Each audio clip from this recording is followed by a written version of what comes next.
Greetings comrades, Soviet Gaming here. Today we are doing yet another Soda Dungeon 2 Ultimate Guides, this time for the new team. We are using the Dark Lord as our main carry, so this will be the Dark Lord team. I would like to mention that this specific endgame team requires you to have pretty high relic level of the Dark Lord, and you really want to have relics on your Dark Lord, Thief, Nurse and Carpenters. That's really important. Other than those relics, you want to have pretty high level of attack and physical attack and some health as well over here in the relics. We'll talk about relics a little bit later, so right now let's go and talk about the team composition. So for this team composition, guys, we want Carpenters to be spawning in the tavern, then we want Nurses in, Thief, and of course Mr. Dark Lord. Well, he spawns outside of the tavern, so it doesn't really matter. So yeah, Carpenters, Nurses and the Thief. With those settings you will be able to get your whole team in one go without any issues. So we started with 2 Nurses, 1 Thief, 2 Carpenters, there we go, and Mr. Dark Lord, who is waiting for us outside. This is the proper team composition and the team order I use. I tested it for a few days and it seems to be doing really good job. It can have issues only if your health is really low. Other than that, you can go as high as your Dark Lord will be able to one-shot the enemies, but one thing at a time. So we want 2 Nurses who will be healing, we want 1 Thief for ransacking, and Carpenters for the damage on the boss, and the Dark Lord for the most of other stuff. Scripts in this team composition are extremely important. I can't stress enough how important it is to make the right scripts. But first let's go over the equipment. Since Nurses don't really do any attacks, we equip them with the Keybringer right now in order to get as many keys as possible, because we are doing the warps and the healings from the healing fairies. If your key relic is high enough, if it's maximum, you can switch this one for the Soul Guardian, but it doesn't really matter. Or maybe the Staff of Greed, but it doesn't really matter. Why use the Soul Guardian? The reason why you might want to go with the Soul Guardian is to equip those item find gems. Moreover, Pearl gems will be refit later on in the next updates, and they will give you health. So they will be quite useful later on for your survivability. When it will happen, you want to go for the Pearl gems, so yes. Right now I go for the item find because it was fixed, it increased your chances of finding the good gear, so why the hell not? So yeah, it's Keybringer, then we got the Cosmic Shield that give you additional Essence Find and additional Gem Slot. You might substitute the shield for the Shield of the Divine because it gives you damage reduction, but its craft cost is really high. I've managed to get only 4 of those through my whole campaign and now I'm out of sulfur, I guess, yes. So yeah, it's really up to you. If you want to have more survivability, you want to go with the Shield of the Divine and level it up, that will give you additional damage reduction. If you are okay with that and you kinda want to get greedy as I am all the time, you go for the Cosmic Shield for additional Essence Find, because I like to have it close to 100. For the armor, you might go for the gold armor for all your team members, but since it's only 57 gold find level 10, you might go for a Sane armor as well, because of its huge damage reduction, which will help you to survive more hits. At my current level, I can level up the gold relic to, let's say, 1000, no problem, and all those gold bonuses that I will get from that relic will kinda negate all the bonuses you can get from your current gear set. So we have 300 from the relic, it means that we have only 275, let's say 300 gold find from the items. Doesn't matter that much, right? So yeah, once again, either greediness for gold armor or survivability for the damage reduction. And for the accessories, everybody uses essence magnets because they give you more essence find, and greedy guys like me support that. Once again, for survivability, you can go for silver necklace that will give you additional 10% damage reduction. If you're really worried about the damage reduction, you can do this setup. That will be really interesting to see how much damage reduction we'll get. Skull Blade, 19% damage reduction. Shield of the Divine, level 10, 19% damage reduction. Osane Armor, level 10, 24% damage reduction. Silver Necklace, 10% damage reduction. Guys, look at it, 74 damage reduction only from the gear. 74 plus 8 from the pad. It gives you 74 plus 8, 82% damage reduction. You won't take any damage like that. That's crazy. I want to run with this setup and see how it will go. And see how much damage the Nurse will take in comparison with other guys. So yeah, damage reduction save build of the gear, or normal build for the damage and greediness. I'll go with the greediness one because I like that more. For the thief, you want to equip anything you want, basically the same, either damage reduction or the greediness set, because thief doesn't really do anything other than ransacking. They don't really do a lot of damage. And for the carpenters, you want to equip your highest damage stuff as always. So this is the Soul Guardian, this is the Cosmic Shield, this is the, well, whatever armor you want to use. Most likely you will go for Osane armor when you don't need that gold find anymore for additional survivability, and Essence Magnets. For the gem slots, right now you're using the red gems as well for attack increase. Later on you would like to go for pearl gems when they will give you HP and attack boost. They will be way better. We have 3 of those, so we need to get 3 more. Wow, actually way more. So yeah, this is the setup for those guys. For the Dark Lord, it's really important to equip them with the back protector. That way they won't be backstabbed by the enemies. Once again, if you're trying to play safely, you might want to equip all your guys with the back protector so the ambushes won't do insane damage to them from the back, and then you can save a little bit on the HP relics, but it's up to you. I decided to go aggressive, so I'm investing a lot of the health relic. Okay, now when we're done with the team setup, let's go for the scripts. Those are really interesting for this setup. Since our first is the nurse, let's go and take a look what script do we have. Ta-da! Surprise! It's pretty simple. All the scripts are extremely simplified for this setup. Nurse is only healing allies with the first aid when they are lower than 80%. Basically, it doesn't matter, she will heal everyone all the time because the damage is insane. They will most likely be close to be one-shotted, so that will do. And for all other situations, she's defending. That will make you run faster. You don't waste time for her attacking anyone. You don't waste time for her poisoning and trying to do anything. She's just there for recovering your team when you get ambushed. Next one, Thief. It's pretty simple for the thief as well. Enemy have essence ransack. That will allow you to get extra essence from the enemies if they are 1 or 2 guys in the enemy group. If there are 3 or 4, they will be one-shotted, but it doesn't really matter. Enemy rank not normal, strongest single target attack. This is to help your guys on the mini bosses because those guys are pretty tough. This should be useful because Thief is getting the physical attack boost from all your relics as well, so she should benefit a little bit. Not really necessary, but I found it useful. And the next one, defend in all other situations because, yeah, you don't need to use her for anything other than ransack basically. Next one is Carpenter. Pretty simple, the same setup as we had for the Carpenter ultimate guide. Enemy isn't or nailed it, and yeah, they basically nail everyone they can. That's about it for them. And the most interesting setup in the scripts is for the Mr. Dark Lord. Come on, why? Because it's pretty sophisticated script over here. First point is, if enemy team alive is more than 2, he is using strongest group attack. That will allow you to do his really powerful AoE attack on the enemies that are 3 and 4, one-shotting them. So yeah, the main idea of this build is the Dark Lord will one-shot everyone and you will progress levels really fast. That will give you more floors per hour, more essence per hour, and overall you'll progress faster and you will get more resources like that.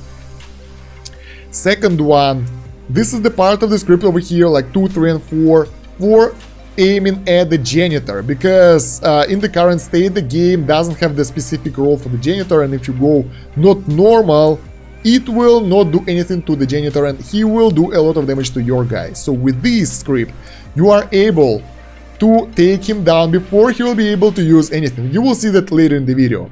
So enemy rank higher than normal, strongest group attack. That allows him to use his AoE attack, which is his strongest attack, on the mini bosses and the bosses. You can put it on defend if you want to, if you're sure about the Carpenters and you want to level them up that much. I prefer for this setup to focus on the Dark Lord, and Carpenters are falling behind a little bit. This allows me to climb the higher floors with this team setup, so I really like when he is doing that crazy attack on everyone. That helps a lot to my Carpenters. Enemy rank normal defense, so he's not taking the normal guys if they are less than 2, because it's not that efficient, and moreover, that will allow you to get more essence through the runs.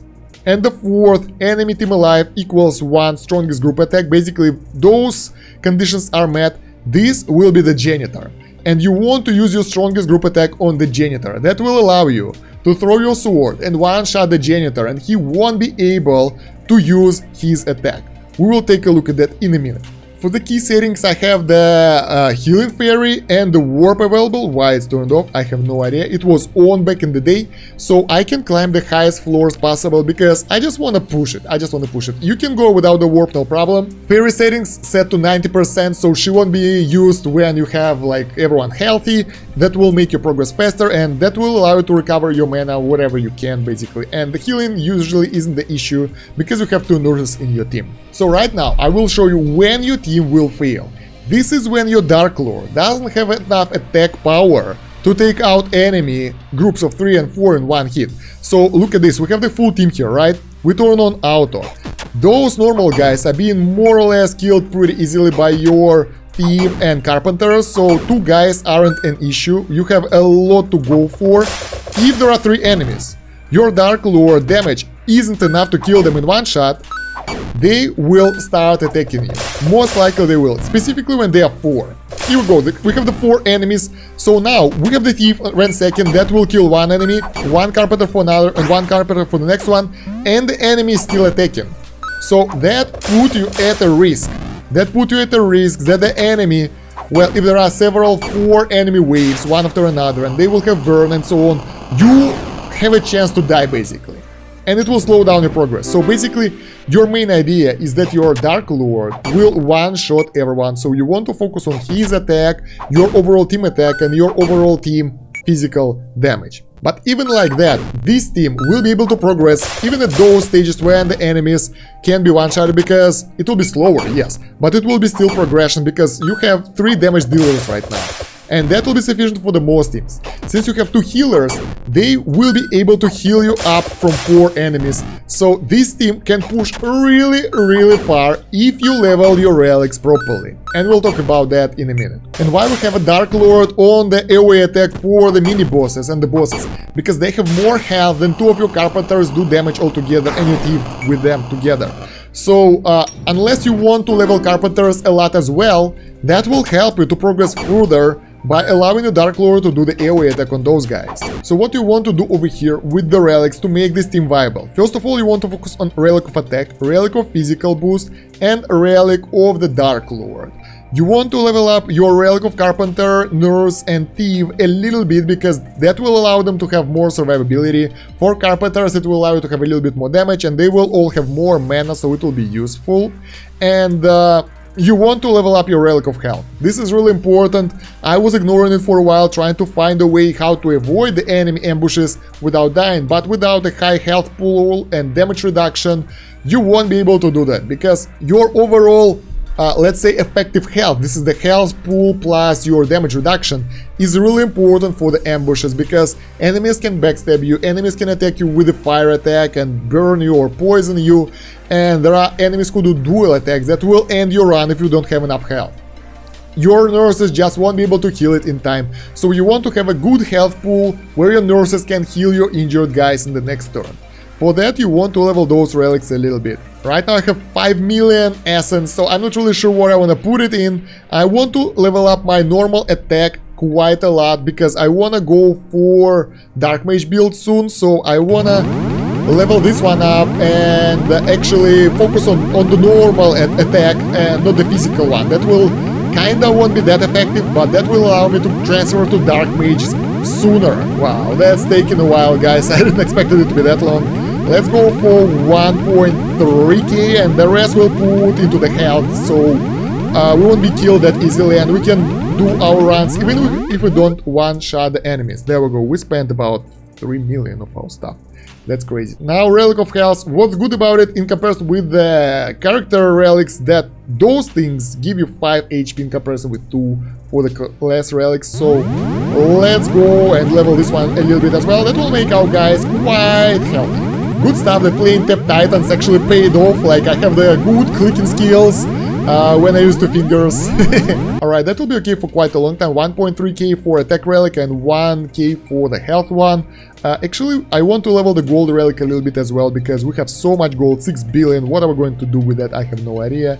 Yeah, the worst thing about the transferring gold to essence is that you have to lower this amount.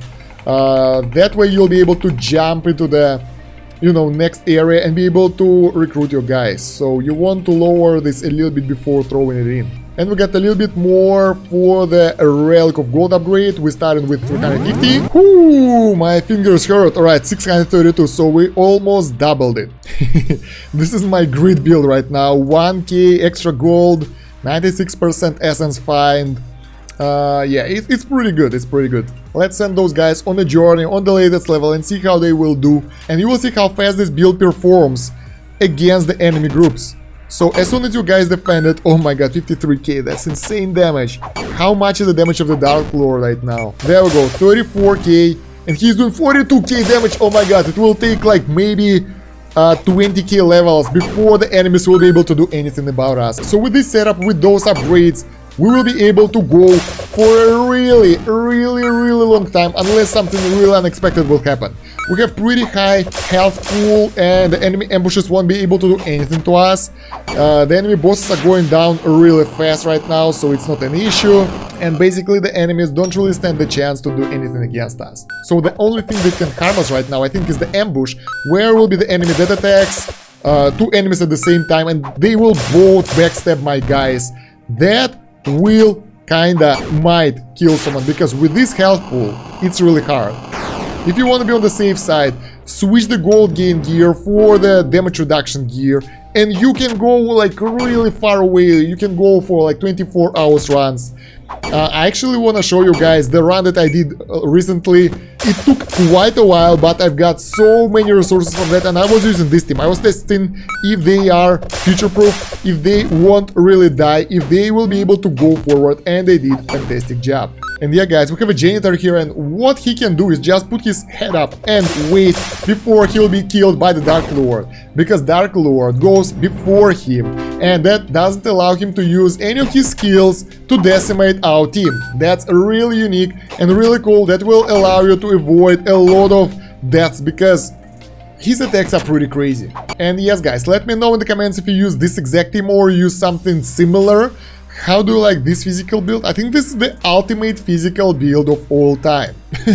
While you go into the comment section, please leave a like to this video, subscribe to this channel, make sure to hit the bell button and put the notifications to all, and share the video.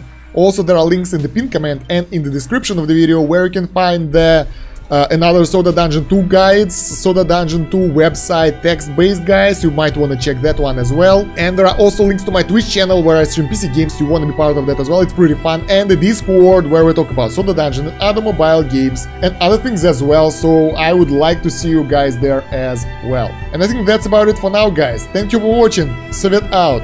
До свидания.